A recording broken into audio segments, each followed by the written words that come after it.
Price the Lord. Praise the Lord. Praise the Lord. நல்லா இருக்கீங்களா?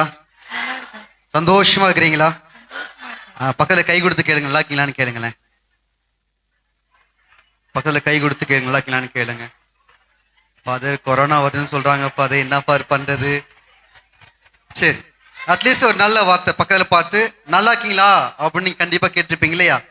ஆண்டவரின் சன்னிதானத்திலே நாமும் கூட நம்பிக்கையோடு கேட்டிருக்கிறோம், உறவுகளை பார்த்து கேட்டிருக்கிறோம், நல்லா இருக்கீங்களா அப்படின்னு கேட்டிருக்கோம். உங்க பக்கத்துல உட்காந்துருக்கவங்க யாருன்னு தெரியாது இல்லைங்களா?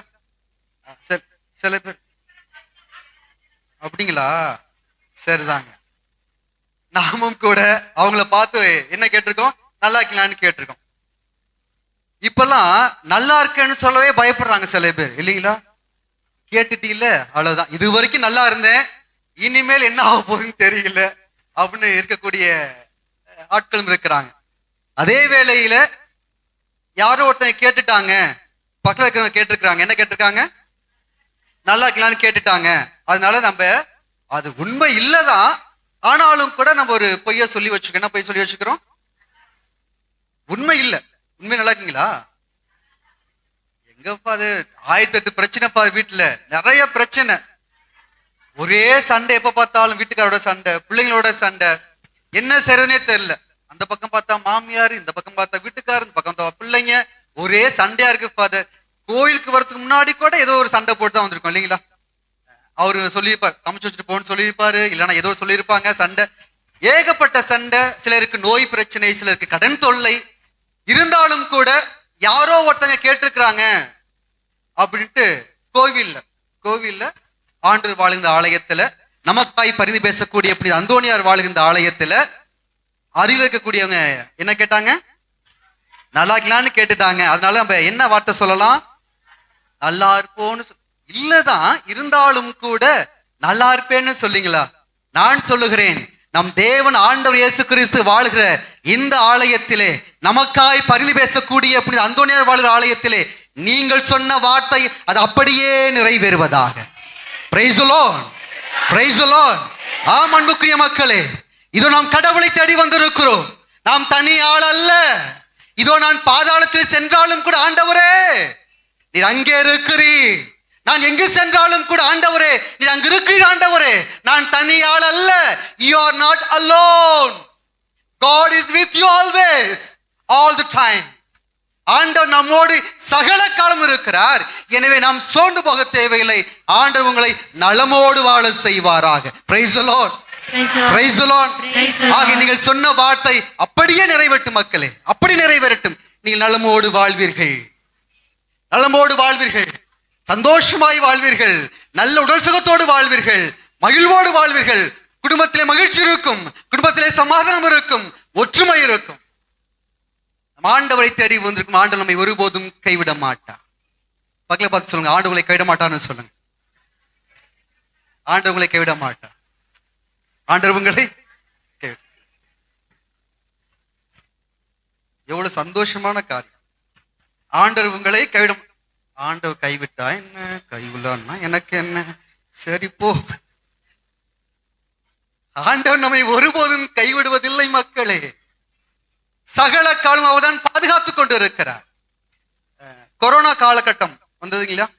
கொரோனா காலகட்டத்துல நிறைய பேர் இறந்து போனாங்க இல்லைங்களா? ஏங்க இறந்து போனாங்க?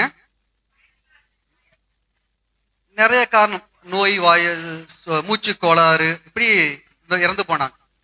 கொரோனா காலகட்டம் மட்டும் இல்ல, மத்தெல்லாம் நோய் எப்படி இறக்குறாங்க? நோயெல்லாம் இறக்குறாங்க, ஏதோ ஒரு வந்து இறந்து போறாங்க. சரி, கொரோனா காலகட்டத்துல அவங்கெல்லாம் இறந்தாங்க, ஏன் இறந்தாங்க அப்படிங்கிற காரணம் நமக்கு தெரியல. ஒருவேளை அவங்கெல்லாம் பாவி ஃபாதர் அதனாலதான் இறந்தாங்க அப்படின்னு சொன்னோம்னா வச்சுங்களேன், பாவம் செஞ்சவங்களாம் இறக்கணும் அப்படின்னு வச்சுக்கோங்க. இன்னைக்கு இந்த நேரத்துல நீங்களும் நானும் இங்க ஏன் இறந்து போனாங்க? சத்தியமா எனக்கு பதில் தெரியாது. ஆண்டவர் ஏன் அழைத்துக் கொண்டார்? சத்தியமா எனக்கு பதில் தெரியாது. ஆனால் ஆண்டவர் உங்களையும் என்னை விட்டு வைத்திருக்கிறாரே, அதற்கு எனக்கு பதில் தெரியும். ஏன் தெரியுமா? இதோ நாட்களை உனக்கு கொடுக்கிறேன், திருந்தி என் பிள்ளையாய் வாழுங்க என்று சொல்லுகிறார். Price the Lord, praise the Lord. நாம் எல்லோருக்கும் இது ஒரு வாய்ப்பு மக்களே. வாய்ப்பை கடவுள் தந்திருக்கிறார். இந்த வாய்ப்பை நன்றாய் பயன்படுத்திக் கொள்வோம். நாம் எல்லோரும் புதிய வாழ்வு வாழ்வோம் மக்களே. ஆண்டவருக்கு ஏற்ற வாழ்வு வாழ்வோம். ஆண்டவர் உங்களுக்கும் எனக்கும் கூட ஏதோ கொஞ்சம் வாழ்ந்துட்டு போப்பான்னு சொல்லிட்டு ஆண்டவர் நமக்கு உங்களுக்கும் எனக்கும் ஒரு பிச்சை போட்டு இருக்கிறார். பயன்படுத்திக் கொள்வோம். பத்திரமாய் வாழ்வோம். நாம் பக்கத்துல பார்த்து சொல்லுங்க, புதிய வாழ்வு வாழ்வோம்னு சொல்லுங்க. புதிய வாழ்வு, புதிய வாழ்வு. நாம் இனி வாழ்கிற வாழ்வெல்லாம் கூட புதிய வாழ்வாக இருக்க வேண்டும். ஆண்டவர் கடவுள் நம்மை பாதுகாக்கிறார். நாம் எல்லோரும் கூட மகிழ்வோடு இருக்கிறோம், சந்தோஷமாக இருக்கிறோம். இந்நாள் வரை பாதுகாத்த கடவுள் அவ்வளவுதாங்க. இனியும் அவர் தான் பாதுகாப்பார். உங்க வயசு எனக்கு என்னன்னு தெரியலங்க. உங்க வயசு உங்களுக்கு 20, 30, 40, 50 தெரியல. ஆனால் இந்நாள் வரை ஆண்டவர் தான் உங்களை பாதுகாத்திருக்கிறார். நீங்க 5வது படிக்கும்போது யோசிச்சுக்கலாம், இந்த பரீட்சை வந்துருச்சு, இந்த எக்ஸாம்ல எப்படிதான் பாஸ் பண்ண போறோமோ தெரியலையே அப்படின்னு சொல்லி புலம்பி இருக்கலாம். ஆனா 5வது பாஸ் பண்ணிருப்பீங்க. அப்புறம் 6வது 7வது இந்த வீட்டுக்கார கட்டிக்கிட்டமே நம்ம எப்படி காலம் தள்ளும் போறோமே தெரியல அப்படின்னு புலம்பி இருக்கலாம். ஆனா 25வது வருஷம் கொண்டாடி இருப்பீங்க. எவ்வளவு மாற்று ஆண்டவர் இயேசு கிறிஸ்து தந்து கொண்டே இருக்கிறார். ஆக பழைய கொஞ்சம் திரும்பி பார்க்கின்ற பொழுது எல்லா காலங்களிலுமே எல்லா நாட்களிலுமே ஆண்டவர் மட்டுமே நம்மை பாதுகாத்து வந்திருக்கிறார். உறவுகள் கை கழுவி போயிருக்கலாம், ஆனால் ஆண்டவர் எல்லாமே பாதுகாத்து இருக்கிறார். Praise the Lord, praise the Lord. ஆக இந்நாள் வரை பாதுகாத்த கடவுள் இனியும் பாதுகாப்பார். மக்களே, நீங்கள் நம்பிக்கையோடு இருங்கள், சோர்ந்து போகாதீர்கள், முகவாட்டமாய் இருக்காதீர்கள். முகத்திலே கவலை வேண்டாம், சோகம் வேண்டாம். ஏன் தெரியுமா? ஏன் சொன்னால் உங்களை பற்றி என்னை பற்றி ஒருவர் கவலைப்படுகிறார். யார் தெரியுங்களா? எல்லாம் அல்ல ஆண்டவர் உங்களை பற்றி கவலைப்படுகிறார் என்று நாம் பேரிப்பதை வாசிக்கிறோம். ஆக நாம் நம்மை பற்றி கவலை கொள்கிற அந்த ஆண்டவரை பெற்றுக்கொண்டு நாம் சந்தோஷமாய் வாழ்வோம் மக்களே. ஆண்டவர் நம்மை பாதுகாப்பா. செங்கடல இஸ்ராயல் மக்கள் கடந்தாங்க இல்லைங்களா? செங்கடல இஸ்ராயல் கடந்தாங்க. அவங்க கடக்கும் போது யார் வழிநடத்தியது? மோயிசனா, எசையாவா, எரேமியாவா? யாருங்க? சூப்பர். இஸ்ராயல் மக்களை எகிப்து தேசத்திலிருந்து காப்பாற்றி கொண்டு வந்தது மோசே. எரேமியா இல்ல, நல்லா ஞாபகம் இருக்குங்களா? சரி. விடுதலை பயணம் அதிகாரம் 20 இறைவார்த்தை 2 வாசிங்க. விடுதலை பயணம் 20:2. நல்ல கவனிச்சுக்கங்க. நீங்க சொன்னீங்க இஸ்ராயல் மக்களை கூட்டிக் கொண்டு வந்தது யாருன்னு சொன்னீங்க? மோயிஸ் இல்லைங்களா? இப்ப வாசிக்கிறோம் விடுதலை பயணம் அதிகாரம் 20 இறைவார்த்தை 2. நானே உன் கடவுளாகிய ஆண்டவர், அடிமை வீடாகிய எகிப்து நாட்டிலிருந்து உங்களை வெளியேற செய்தவர் மோயிஸ் அல்ல மக்களே. மோயிஸ் அல்ல, மாறாக நானே உங்களை கூட்டிக் கொண்டு வந்தேன் என்று ஆண்டவர் சொல்லி இருக்கிறார். Praise the Lord, praise the Lord. மோயிசன் மூலமாக ஆண்டவர் கூட்டிக் கொண்டு வந்திருக்கலாம், ஆனால் உங்களையும் என்னையும் கூட அந்த இஸ்ராயல் மக்களையும் கூட ஆண்டவர் தான் பாதுகாத்து இருக்கிறார். நம்மோடு இருப்பது எல்லாம் அல்ல கடவுள். உங்களுடைய சொந்தங்கள், உறவுகள், கணவர், மனைவி, பிள்ளை, பெற்றோர் என்று சொல்லி உறவுகள், சொந்தங்களை பாதுகாத்துக் கொள்ளலாம். ஆனாலும் கூட உங்களை வாழ வைப்பது எல்லாம் அல்ல கடவுள். Price the Lord, praise the Lord. இவர்கள் மூலமாய் உங்களை பாதுகாத்துக் கொண்டிருக்கலாம், ஆனால் உங்களை வாழ வைத்துக் கொண்டிருப்பது கடவுள். பார்த்து சொல்லுங்க, ஆண்டவர் உங்களை கைவிட மாட்டான்னு சொல்லுங்க. ஆண்டவர் உங்களை கைவிட மாட்டார். இஸ்ராயல் மக்களை அவர்தான் பாதுகாத்தார்.